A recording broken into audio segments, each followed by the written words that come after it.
cheese in the world. He planned on becoming rich and famous by making and selling cheese. And it began with a little buggy pulled by a pony named Patty. After making his cheese, he would load up the wagon, and he and Patty would drive up and down the streets of Chicago to sell the cheese. As the months passed, the young boy began to despair, however, because sales weren't really going anywhere. He was not making much money for all the long hours of work he was putting into making cheese. So one day, he pulled the pony to a stop and began to talk to him. He said, "Patty, there's something wrong. We're not doing it right. I'm afraid we have to turn things around. Our priorities are not where they ought to be." Maybe, he muses to the horse, maybe simply trying to make a fortune is not the best approach. Perhaps we should pray about it. And that's exactly what he did. He sat down and he prayed, and little James began to feel that serving God first and foremost would be a better plan. And so he did. He drove home and he made a covenant that for the rest of his life, he would serve God first, and then he would work as God directed him to do. Many years after this, the young boy, now a man, stood as the Sunday school superintendent of the North Shore Baptist Church in Chicago and said, "I would rather be a layman in the North Shore Baptist Church than the head of the greatest corporation in America. My first job is serving Jesus." So the next time you smear a bit of cream cheese on your bagel, remember that the covenant that little James L. Kraft made with God, and to be faithful to the calling of God in his life. We're talking about covenants in this Lenten season. We consider our yearly trek as we go through this Lenten journey. We're thinking about covenants. Our scripture lessons seem tailor-made to help us, to provide us with this lens through which we can look during this Lenten journey as we consider the covenants that we enter into. Last week, Sigrid talked about Noah and the flood and the violence of the flood and the violence of the streets and the violence that we struggle with every day, whether it's terrorism, natural disasters, or guns in our communities. Yet we're reminded, as she did so well last week, of the hope in the rainbow, that beautiful symbol of God. We're reminded of the hope in the rainbow as a sign of God's covenant with us, that we are to be in relationship with God, with all of creation and with each other. To be in relationship and covenant. We must covenant to be better and to do better. But here at almost the very beginning, if we're honest with each other, we have to admit that covenants are not always easy to keep. Covenants are not always easy to keep. They require both faith and obedience. We enter into covenants with the faith in the person on the other side of the covenant. I mean, who would enter into a covenant blindly, not having faith that the other party will keep their end of the bargain? No, we enter covenants and work towards holding fast to them because we place our faith in the other party. But it's the working towards holding fast to covenant deals that seems to trip us up from time to time. We're only human. So these two virtues, faith and obedience, are closely related. Each one is incomplete without the other. In Abraham's life and work, he illustrates these virtues admirably. When called by God to leave his home that he had lived in for 70 years and to go to another land, the land that was called Canaan, many, many miles away, we hear in Genesis 11 that Abram went by faith, he obeyed. By faith, he obeyed. The prophet Isaiah quotes God as saying, "Abraham is my friend," and obeyed and went in faith. God greatly blessed Abraham for his life of service.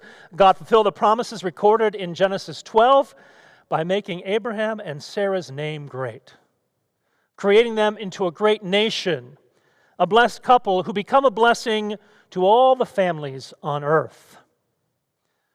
A blessing to all the families on earth that would eventually find its fullest expression in the life of Jesus, who the Scriptures record was in the line of descent from Abraham and Sarah. What about us, right? What about us? We're not Abraham or Sarah, nor can we alone fill such an important place as they filled in their life's work.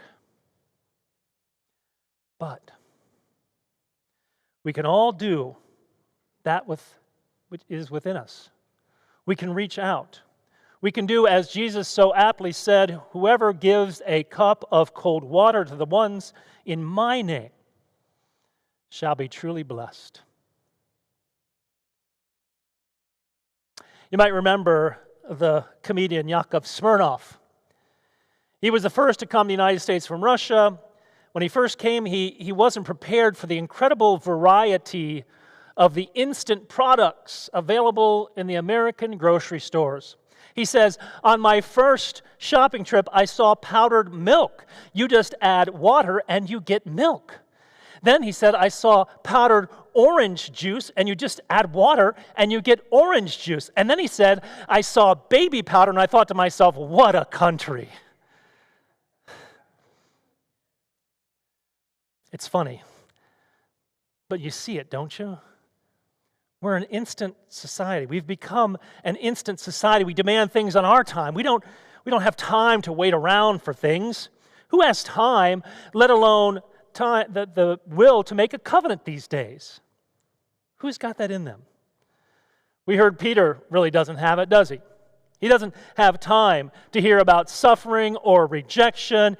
He'd witnessed some pretty amazing things from this preacher he was with, this itinerant preacher that he began to follow.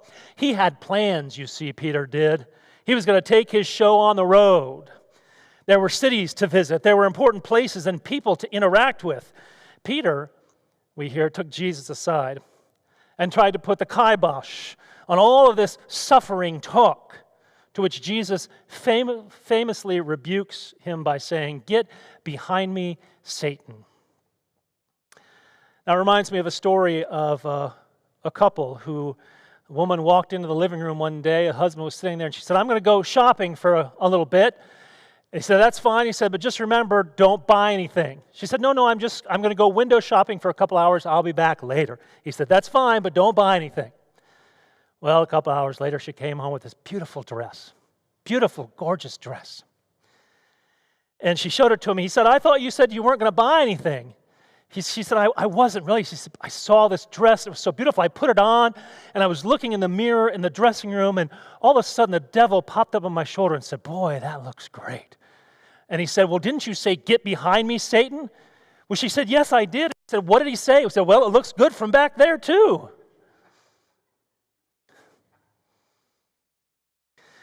You see, we're into it for instant gratification. We don't have the time.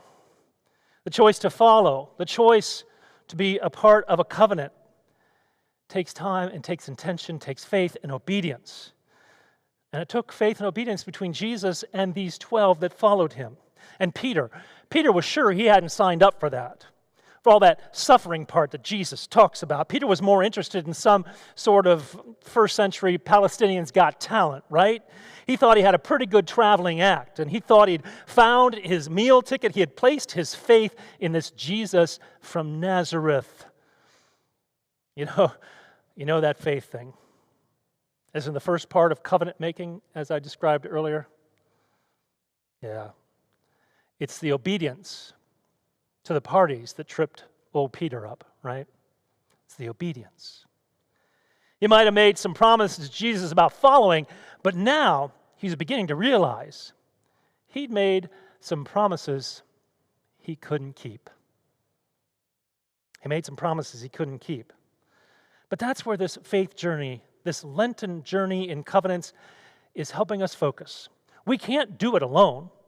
We stand in a long line of covenant keepers down through the ages, or at least those who have been trying to keep that covenant. I know I've mentioned this before, but for me, that's what this Lenten time is about. And this Lenten worship time is about, this time to come together every week. This great weekly rehearsal, I call it. This time of worship, whether virtual or in person, it's not only about coming to praise the living God, but to own up to the fact that we don't always get it right. We leave this place, this time, with the best of intentions. But somewhere along the way, we get tripped up. Something goes wrong. We struggle daily with keeping the covenant promises that we've made. And so we come back here into this space online or in real, each week, trying to remember the covenant promises we made and vowing to do better next week. It was a topic once of a chapter in a book club that I once led, a book called Tired of Apologizing for a Church I Don't Belong to, written by one of our UCC ministers, Lillian Daniels. She was talking about how some church members bemoan the fact that athletic practices have begun to encroach on Sunday worship times. Now, I do agree with some of that and would rather see Sunday morning left open for family worship attendance, but her point is this. Whether it's Sunday or another day of the week, the coach is saying that practice is important. Practice is important. You can't get better unless you practice, right? How many of you have played pitch and catch in the backyard, or run lines from a play with one of your children, or listened to solos or auditions for contests? I know I myself made many trips to Ashland University so I could take videos of the vaulting practice of my son Sean. He could see if he was taking the right number of steps, if the pole was hitting the box at the right angle, if his hands were in the right position, vault after vault after vault. He did so. And you did so. You helped your children so that they get better. You don't expect to get better without practice. Yet, we don't translate that into being Christian all the time, do we? Daniel in the book says, there is no other area in our lives where we pretend something important takes no work. You don't want to see your doctor that doesn't practice. You won't go see a lawyer who isn't practicing. This covenant journey of faith, this time to be together, with promises that seem at times beyond our ability to keep. It's not more demanding than most practices we engage in. In fact, Daniel says that in many ways it's less so. People shouldn't attend church, she says, read the Bible, and pray out of fear or guilt. They should do those things because they take their journey of faith seriously and want to do it with depth. Want to do it with depth. I know it's not easy. I get that. But the joy of the covenanted journey is that we make it together. We have this great practice here in this time each week. You miss a practice and you miss out on the opportunity to get better. In sports, you might get kicked off the team. Now, I'm not saying we're going to kick you off God's team. In fact, that's not even my call to make. But just like you might miss the opportunity to build a new skill if you're in a sporting practice, you might miss a life-changing lesson on Sunday, or even, perhaps, miss the opportunity to meet someone who is hurting and needs your help. And don't think, I don't know, I'm preaching to the choir. Because those who show up, those who get on the live screen, those who are here in this moment, in this sacred time together, and most of us are quite faithful of being here. But we're going to leave this space and this time at some point today. We're going to go back out into the world and try to keep the covenant promises we've made. But don't panic, my friends.